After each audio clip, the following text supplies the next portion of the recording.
تخيلوا ان واحد بيعد بسلة في جنينة بيتهم، يروح مطلع لنا نظرية تخرب بيت شركات وتضيع مستقبل شباب من 30 سنة وهتفضل لحد 100 سنة. نظرية 20/80. كلام فارغ. القصة بدأت منين؟ 1896 مهندس وعالم اقتصاد اسمه باريتو ماشي في جنينة بيتهم، لقى ان 20% من قرون البسلة طلعت 80% من الانتاج. هوب، بقت قاعدة. ومش اي قاعدة، ده قاعدة ملزمة لينا كأنها كتاب سماوي. نظرية عاملة زي السرطان، دخلت حياتنا بدون اي مبرر. مالنا احنا ومال البسلة؟ يعني ايه دخل السوق بالبسلة؟ المضحك ان باريتو ده مات 1923 ومات سره معاه وكنا اترحمنا، لحد ما ظهر النجم برنس الدنيا ريتشارد كوخ وراح عمل كتاب في 1997، يعني تقريبا من 30 سنة. ريتشارد كوخ انا ما بلومش عليه، ده برنس، ده طبق نظرية البيع كما يجب بالملي وبالعكس وجود كمان. يعني ده ما قالكش دي مشكلتك وحلها اهو، ده اختلق مشكلة وعمل حل من عنده وصدر لك كمان ان المشكلة دي مشكلة حياتك على كل المستويات، ومش انت بس، ده مشكلة حياة العالم كله على كل المستويات، وراح باعها لك. بالتالي راح باع 1,000,000 نسخة وترجم كتابه ل 36 لغة. أنا ما بلومش عليه لأنه هو عمل الصح كما يجب، باع الهوا في أزايز، ده نجم، ما أقدرش ألوم عليه خالص. بلوم على مين؟ الكارثة إن في مدربين وفي ناس مشاهير خلوها سرطان في حياتنا. قاعدة 80/20 دي في كل حاجة في حياتنا. 80% من إنتاجك نتيجة 20% من تشغيلك، 80% من عمولاتك نتيجة 20% من مبيعاتك، 80% من دخلك نتيجة 20% من مجهودك. إيه يا عم الكلام ده؟ أنتوا جبتوا الكلام ده منين؟ والكارثة إن في ناس من المدربين دول معاهم PhD دكتوراه، يعني ناس عندهم علم. مش العلم ده متعلمين. في قاعدة ثابتة بتقول any scientific theory must be subject to a standard unit measurement. يعني أي نظرية علمية يجب أن تخضع لوحدة قياس ثابتة. ممكن حد من الناس الأفاضل اللي هارونا قاعدة 80/20 يقول لي هو قاسها إزاي؟ جاب مقياس 80/20 ده منين؟ ليه مش 70/30؟ ليه مش 50/50؟ أنت بتقيس إيه؟ ايه دخل السوق بتاعنا بمحدداته بقوانينه بقواعده بالبسله؟ ايه دخلنا احنا بالبسله؟ اولا دي حاجه اسمها معلومه احصائيه، يعني ما هياش قانون فيزيائي. ده بالنسبه للناس اللي بتاخدها علم، يعني دي مش نظريه، دي حاجه احصائيه. بس السؤال هنا، انت احصيت ده بناء على ايه؟ جبت منين ال80/20؟ تعال نقول حاجه احلى. في مجالي مثلا زي مجال العربيات، مجالنا، أنا لما أنزل المفروض أكلم 10، هل أول 2 منهم لو أنا بعت لهم العربيات ده معناه إن أنا خلاص كده حققت 80% من النتائج بتاعتي وما كملش ال8 التانيين؟ يا إخوانا مفيش حاجة اسمها كده. يا جماعة ما تضيعوش الشباب وما تصعبهاش عليهم أكتر ما هي صعبة. مفيش يا جماعة، مفيش حاجة اسمها قاعدة 80/20، في حاجة اسمها قاعدة 100% مجهود، 100% تركيز، 100% صدق، 100% أمانة، 100% إنتاج، علشان خاطر لما تيجي تطلع منهم ب10% تبقى أنت نجم في سماء المبيعات أصلا. مش تقول لي 80% من نتائجك طالعة من 20% من مجهودك. مين اللي جاب الكلام الفارغ ده؟ احنا بنقول وخلاص. بس هو المشكلة عندنا ان هو مدام الخواجة اللي قال يبقى اكيد كلامه صح. يا جماعة ده بني ادم، ده هو ريتشارد كوخ ده نفسه ما طبقش القاعدة دي على نفسه. ما تشوفوا تاريخه، ده كان بيهتم بالتفاصيل بشكل غير طبيعي لحد ما بنى الامبراطورية بتاعته. ده كان بيهتم ب100% من التفاصيل. انتوا بتجيبوا الكلام ده منين بس يا جماعة؟ موضوع صعب. وهتفضل القاعدة دي تنهش في جسد الإدارة وتعلم الشباب الكسل. إيه يا عم؟ ايه داخل ايه؟ انا كايهاب استفدت ايه لما عرفت ان 80% من نتائجي جايه من 20% من مجهودي؟ ممكن حد يفهمني انا كايهاب استفدت ايه؟ طب دي جايه بناء على ايه؟ على الحظ ولا على الاجتهاد؟ الموضوع ده اساسه 100% اجتهاد عشان تطلع بالنتيجه اللي انت عايزها. مفيش حاجه اسمها 80-20 ولا 70-30 ولا 50-50. بس في حاجه على مستوى العالم، في ان سوق اوروبا غير سوق امريكا غير سوق الشرق الاوسط غير سوق مصر. انت بتشتغل كام ساعه في البلد اللي انت فيها وانا بشتغل كام ساعه؟ انت انتاجك ايه وانا انتاجي ايه؟ انت متطلبات شغلتك والجوب ديسكريبشن بتاعتك ايه وانا شغلتي ايه؟ فين المقياس في الموضوع ده يا جماعه؟ كلام فارغ الناس بتبنيه وبنعبده لمجرد ان في واحد خواجه قاله يبقى ده خلاص مصدق بيه، بيتعامل معامله الكتب السماويه. حرام عليكم نفسكم وحرام عليكم الشباب اللي بتعلموها الكسل. يعني انا اروح اجيب واد اقول له يا ابني تعالى اشتغل 20% عشان تطلع 80% من نتائجك؟ ايه اللي هيستفيد بيه في حاجه زي كده؟ ولا الافضل ان انا اقول له انت هتكلم ال100 عميل اللي عندك علشان يطلع منهم اللي يطلع، علشان تطلع وتكسب منهم.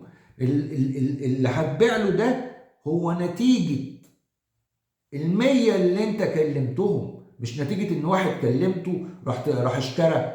لكن الاساس في القاعده ايه اللي بتقول؟ ان انا اشتغلت وعملت اللي عليا بالكامل، ولا 80 ولا 20 ولا 90، 100%. وزدكم من الشعر بيت 150% في الظروف اللي احنا فيها دلوقتي كسوق عالمي علشان تطلع بنتيجه.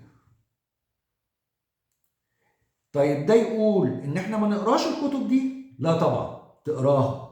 وطبعا ريتشارد كوخ وصل للي هو عايزه وده نجم، ونعمل له حلقه مخصوص علشان خاطر نظهر فيها ازاي واحد عمل فكره بره الصندوق وباعها، وازاي انتشرت انتشار النار في الهشيم بدون اي مبرر. ده واحد قاس على حاله وراح عممها والناس صدقته. ده منين؟ من قوه اقناعه، من قوه اقتناعه بفكرته. لكن مش مطالب ان انا اقتنع بالفكره دي. لا، انا اقرا واعرف ان البيعه دي ما اتباعتليش. يعني اقرا الكتاب بس ما تشتريش البيع. اشتري الكتاب لكن ما تشتريش اللي جواه. طب تعالوا نقول على حاجه تانية. عارفين جو جيرارد اشهر بائع عربيات في العالم؟ الراجل ده يا جماعه باع 13,001 عربيه وعمل قاعده اسمها قاعده ال 250. لو جيت سالت الناس المتابعين كلهم انهي اشهر تعرفها، قاعده ال 80-20 ولا قاعده ال 250؟ اقول لك قاعده ال 80-20، القاعده اللي ملهاش ريحه اللازمه. طب قاعده ال 250 بتاعت جو جيرارد اهي دي قاعده تحترم. ده برنس. ده راجل قال يا جماعه العميل عباره عن 250 واحد حواليه. عمل حاجه في دماغه قال لك كل واحد بيقابل في حياته 250 واحد بيؤثر فيهم على مدار حياته يعني. فانت لو كسبت العميل ده انت كسبت 250 واحد، ولو خسرت العميل ده انت خسرت 250 واحد. الكلام ده كلام صح 100%. بس هم طبعا مش 250، هو كل واحد ليه حسبته. يعني احنا مثلا في سوق العربيات بنقول العميل بيساوي 4. مين؟ هو ودايره اهله ودايره اهل مراته واصحابه وزمايله في الشغل. ان انت لو كسبت العميل ده هيبتدي يرشحك للدايره بتاعته اللي هي متكونه من الناس دي، فيجي من وراه 4. انا بقول 4، محمد بيقول 20، محاسين بيقول 100. في الاخر قاعده جو جيرارد قاعده تستحق ان انت تنشرها وتثبتها للناس وتنصح الناس يعملوها. اما قاعده 80-20 دي انا اسف انا هعمل بيها ايه؟ واكم بقى من القواعد اللي احنا هرينا بيها في الكتب هي كانت عباره عن واحد استرزق وباع الكتاب وهو كسب. بيطبق القاعده؟ لا لا لا، لانه مش عبيط. انا هستفيد ايه بقاعده 80-20 دي في حياتي؟ لكن اعرف استفيد بقاعده جو جيرارد. طب اقول لك على حاجه، في كتب خدت هاله كبيره قوي، بس الكتب دي بتقدم فضائل. طبيعي ان انا حلو ان انا اعملها. يعني كتاب العادات السبع، كتاب ذا 5 اي ام كلاب. الكتب دي بتقدم فضائل، اتعلمها واقراها واعملها. لا تقتل، لا تسرق، لا تلوث ماء النهر، كل الحاجات دي جميله ان احنا نعملها. بس المشكله ان في ناس بتاخدها انها قاعده او اسلوب حياه. طيب انا صحيت من النوم متاخر، ما لحقتش اعمل ال20 دقيقه التمارين بتوعي او الحاجات اللي قريتها في الكتاب، العادات اللي انا المفروض اعملها، اسيب شغلي واقعد اعملها؟ على فكره في ناس بتعمل كده، تقول لك لا لازم تسيب شغل. يا عم انت بتقول ايه؟ طيب تعالى اقول لك على مثال صغير. اتنين ماشيين في البحر، واحد قاري كتاب العادات السبع وواحد مش قاريه. اللي مش قاريه بيعرف يعوم، واللي قاريه ما بيعرفش يعوم. مين اللي هيغرق؟ اللي ما بيعرفش يعوم، مش اللي قاري كتاب العادات السبع. واللي هيغرق اللي ما بيعرفش يعوم. فمن الاخر الكتب دي هي كلها عباره عن تدريب ذهني، ان انت تبتدي ترسيرش، تبتدي تبحث، تبتدي انت اللي تناقش نفسك وتشوف انا استفدت ايه من الكتاب ده وما استفدتش ايه. لكن ما فيش كتاب سماوي نازل بيقول لك هو ده الكلام، ده كلام فتي. في كتب، اقرا الكتب كلها وابتدي ناقش نفسك فيها. ايه قاعدة ال80-20 دي؟ انا ممكن استفيد منها بايه؟ ايه قاعدة 20-20-20 دي؟ انا ممكن استفيد منها بايه؟ كتاب العادات السبع. لكن تعالى بقى عند كتاب زي جوجارد ده او قصة جوجارد. ايه ده يا عم؟ دي قصة ملهمة. تعالى عند واحد هنا مثلا في مصر، الدحيح. دي قصة ملهمة، دي قصة نجاح ملهمة. هو ده اللي انت تتعلم منه وتبتدي تشوف نجاح الناس عامل ازاي ونجحوا ازاي. لكن تقول لي قاعدة 80-20، الشباب مش مستنيه لحد يقول لهم استنى الحظ بتاعك يجيب لك 20%. طب هيجيبهم له ازاي؟ ما تقولش كده لحد يا شباب لو سمحت انا ما بفهمش حاجة، بس سيبكم من الكلام ده، وعايز تشتغل يا ابني وعايز تكسب وعايز تطلع نتيجة 100% مجهود، 100% تركيز، 100% صدق، 100% امانة، 100% بذل. هو ده اللي هيطلع لك النتيجة اللي انت عايزها. تطلع بقى 80، تطلع 20، تطلع 30، مش مهم، انت كده نجحت. لكن المعلومة بتاعت ال80-20 دي لا تضيف ليك اي حاجة، ونتيجتها ده بس تقطعها ولا ليها معنى. عشان خاطر انا عارف ان الفيديو ده هيعمل صخب وهيعمل جدل كتير جدا، انا ما قلتش ما نقراش كتب، انا قلت نقرا كل الكتب بلا استثناء، المفيد والضار. في كتاب انا شخصيا كنت اسمع عنه ما قريتوش، وكنت بشوفه ايه يا عم الكتاب اللي بيدعو للتنبله ده، كتاب اسمه فن اللامبالاه.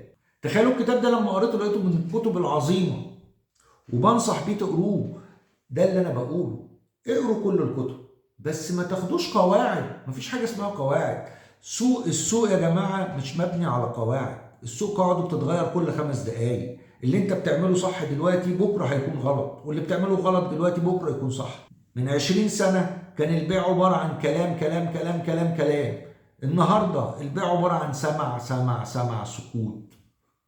الفيديو ده قد يثير الجدل، بس الفيديو ده اقسم بالله انا عامله بحرقه، لان فعلا اكتشفت ان في ناس هالات وبنشوفها ناس منتورز وناس قدوه بيتكلم عنها وهو هنا ابيض. انت ازاي بقيمتك العلميه دي بتسوق لقاعده ليس لها اساس؟ اقل حاجه فيها ان اتقاست بناء على ايه؟ حد يرد عليا يقول لي اتقاست بناء على ايه ال80-20؟ انا هرهن مستقبلي بالبسله؟ ابقى عبيط.